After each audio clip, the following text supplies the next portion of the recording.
प्रभु यीशु मसीह के मधुर एवं प्रिय नाम में आप सबको शालोम।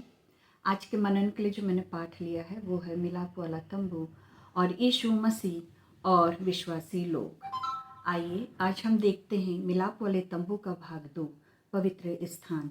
वचन कहता है इब्रानियों 9:1-3 में, निदान उस पहली वाचा में भी सेवा के नियम थे और ऐसा पवित्र स्थान जो इस जगत का था, अर्थात एक तंबू बनाया गया।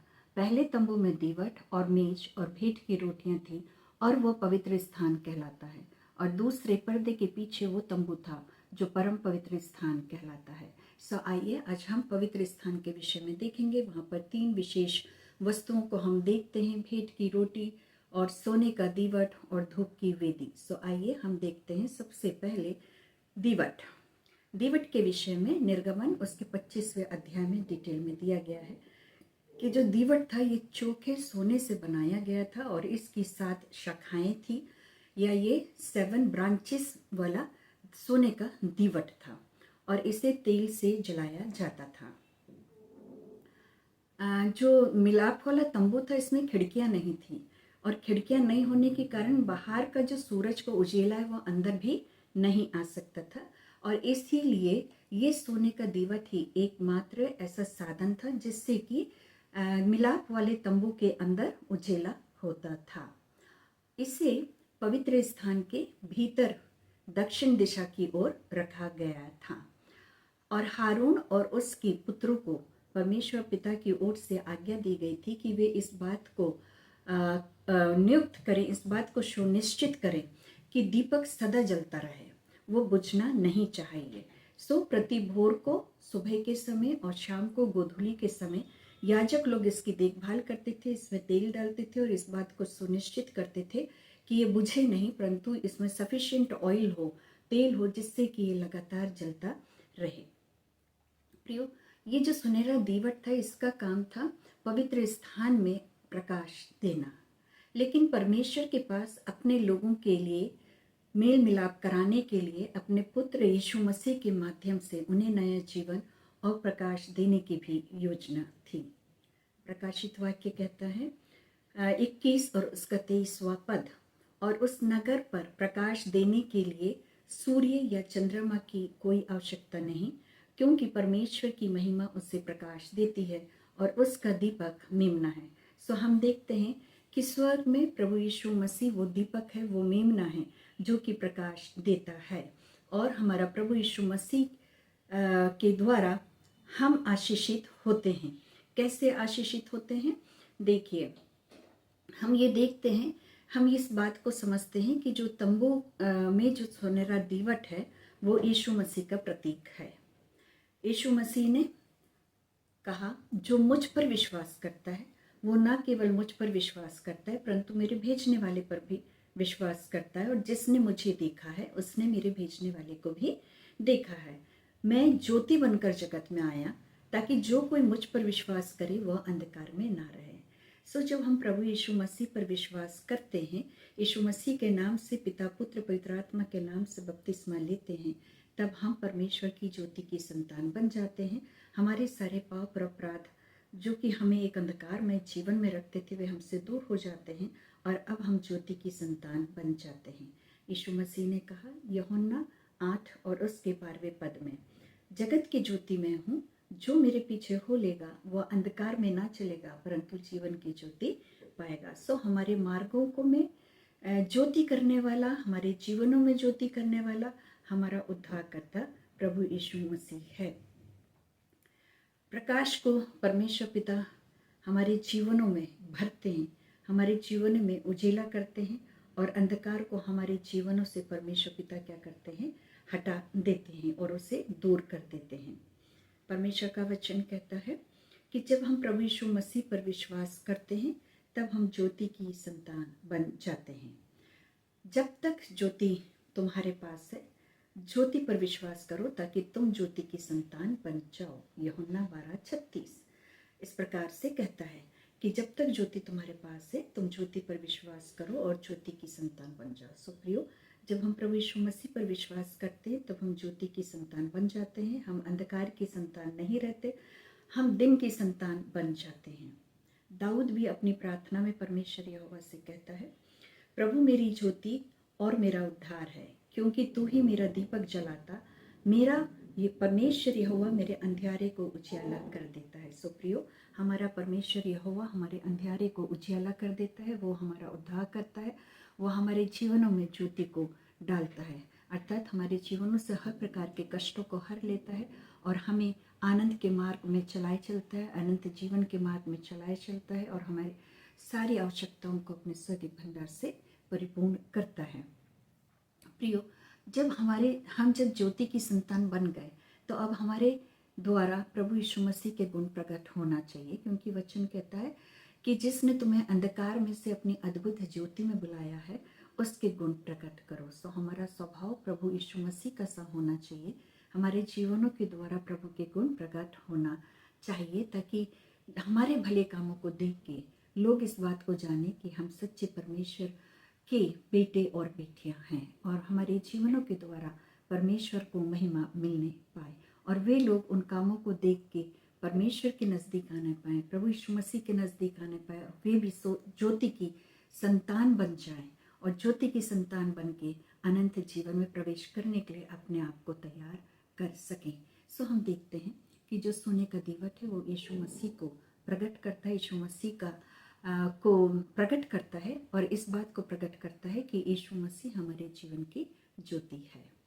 आइए अब हम आगे देखते हैं भेंट की रोटियां।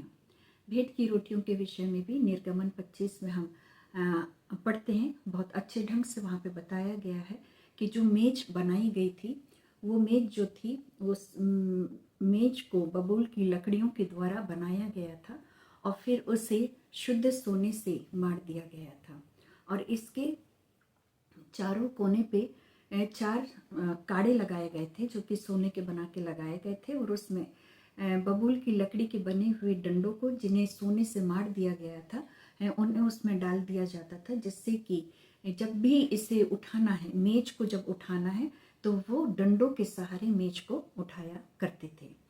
और हम देखते हैं कि मेज को पूरे शुद्ध चोखे सोने से बनाया गया था और इसके साथ साथ हम ये भी देखते हैं कि इसके लिए उपयोग में लाए जाने वाले जो बर्तन थे, प्लेट, बर्तन, घड़ी और कटोरे वगैरह, ये सब भी चोखे सोने के बनाए गए थे।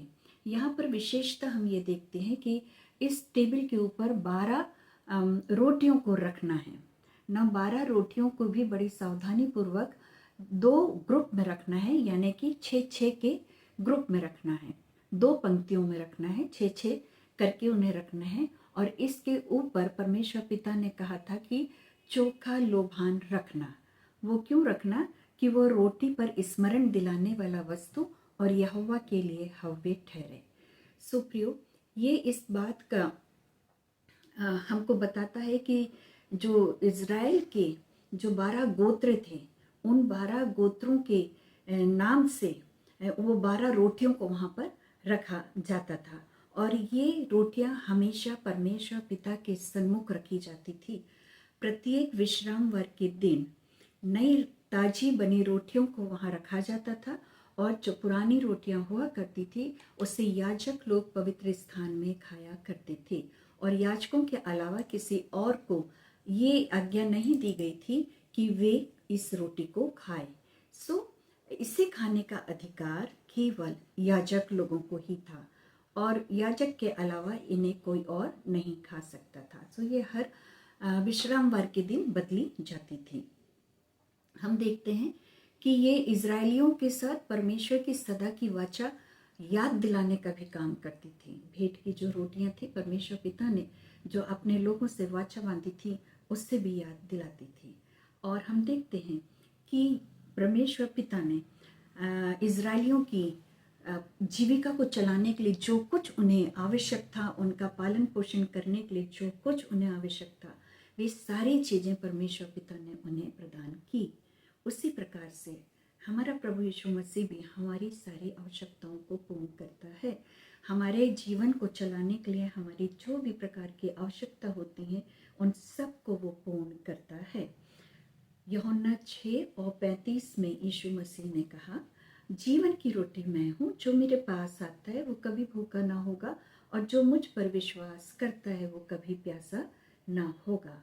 प्रभु का वचन कहता है कि जीवन की रोटी यीशु मसीह है। जो रोटी स्वर्ग से उतरी वो यीशु मसीह है, और जो उसमें से खाएगा वो कभी नहीं मरेगा, और जो उस पर विश्वास करता है वो कभी प्यासा नहीं होता है। परमेश्वर पिता का वचन कहता है, जो कोई इस रोटी में से खाएगा वो सदा सर्वदा जीवित रहेगा, और रोटी मैं जगत के लिए दूंगा, और जो रोटी मैं जगत के लिए दूंगा वो मेरा मांस है, ये प्रभु यीशु मसीह ने कहा।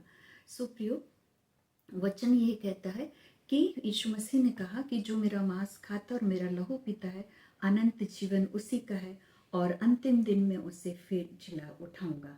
जो मेरा मांस खाता और मेरा लहू पीता है वो मुझ में स्थिर बना रहता है और मैं उसमें स्थिर बना रहता हूँ। जैसा जीवते पिता ने मुझे भेजा, मैं पिता के कारण जीवित हूँ, वैसा ही वह भी जो मुझे खाएगा मेरे कारण जीवित रहेगा। जो रोटी स्वर्ग से उतरी वो यीशु मसीह है, और जो यीशु मसीह के साथ संगति में रहता है, उसके मांस को खाता और लहू को पीता है, वो सर्वदा जीवित रहेगा। सो प्रियो, हमारे लिए प्रभु यीशु मसीह ने ये एक नई वाचा दी है, जिसे कि हम प्रभु भोज की रीति पर क्या करते हैं, स्वीकारते हैं, ग्रहण करते हैं। जब हम प्रभु यीशु मसीह पर विश्वास करते हैं, परमेश्वर पिता, पुत्र, पवित्र आत्मा के नाम से बपतिस्मा लेते हैं, यीशु मसीह को अपना उद्धारकर्ता स्वीकार करते हैं, तब हम प्रभु की देह को ग्रहण करते हैं, यीशु मसीह के लहू को ग्रहण करते हैं, क्योंकि प्रभु यीशु मसीह ने अपने प्राणों को क्रूस पर दे दिए, और यीशु मसीह के लहू के द्वारा हमारे पापों की क्षमा होती है। सो प्रियो, जब प्रभु यीशु मसीह हमारे सारे पाप और अपराधों को मिटा देता है तो हमें ज्योति में लेके आता है और हमारे जीवनों में खुशहाली को भर देता है। आइए अब हम आगे देखते हैं तीसरी वस्तु, धूप की वेदी। धूप की वेदी के विषय में निर्गमन 30 और उसका 1 से 10 पद के बीच में हम पढ़ते हैं कि ये जो धूप की वेदी थी, ये चौकोर वेदी बबूल की लकड़ी की बनाई गई थी, और इसके चारों कोनों पर सींग बने हुए थे, जो कि एक ही टुकड़े से बने हुए थे, और वेदी के ऊपर वाले पल्लों पर और उनके सींगों को सबको सोने से, चोखे सोने से माना गया था, और इसके ऊपर वेदी के चारों तरफ एक सोने की बाड़ को बनाई गई थी, और इसके भी दोनों पल्लों पर 4 सोने के कड़े लगाए गए थे, और इस वेदी को उठाने के लिए जो डंडों का उपयोग किया जाता था वे भी बबूल की लकड़ी के बनाए गए थे और चोखे सोने से मांडे गए थे, और जो कड़े बनाए गए थे उसमें इन्हें डाल दिया जाता था, ताकि जब भी इसे उठाया जाए तो डंडों की मदद से इस मेज को उठाया जाता था। वेदी को पर्दे के आगे जो साक्षी पत्र के तंबू के सामने था वहां रखा गया था, और इस वेदी पर हारून और याजक सुगंधित धूप जलाया करते थे। प्रति भोर को जब वे दीपक ठीक करते थे तब वे धूप जलाया करते थे, और शाम को गोधूली के समय जब वे दीपक ठीक किया करते थे उस समय वे धूप जलाया करते थे, और इस बात को सुनिश्चित करते थे कि ये धूप हमेशा जलती रहे, और इस पर किसी और अन्य प्रकार की धूप नहीं जलाई जाती थी, और इस पर किसी भी प्रकार की कोई होम बलि या अन्न बलि को भी नहीं चढ़ाया जाता था, और ना ही किसी प्रकार का कोई अर्घ्य दिया जाता था। प्रियो, जब धूप जलती है तो उसका धुआं उठता है, और जो धुआं उठता है उसकी जो खुशबू होती है वो स्वर्ग तक जाती है, परमेश्वर के सामने जाती है, परमेश्वर उसे ग्रहण करते हैं और प्रसन्न होते हैं। हम शास्त्रों में भी देखते हैं, हम वचन में पढ़ते हैं कि जो धूप है इसको अक्सर प्रार्थना के द्वारा, प्रार्थना से जोड़ा गया है। दाऊद ने अपनी प्रार्थना में क्या कहा? दाऊद ने कहा, मेरी प्रार्थना तेरे सामने सुगंध धूप ठहरे।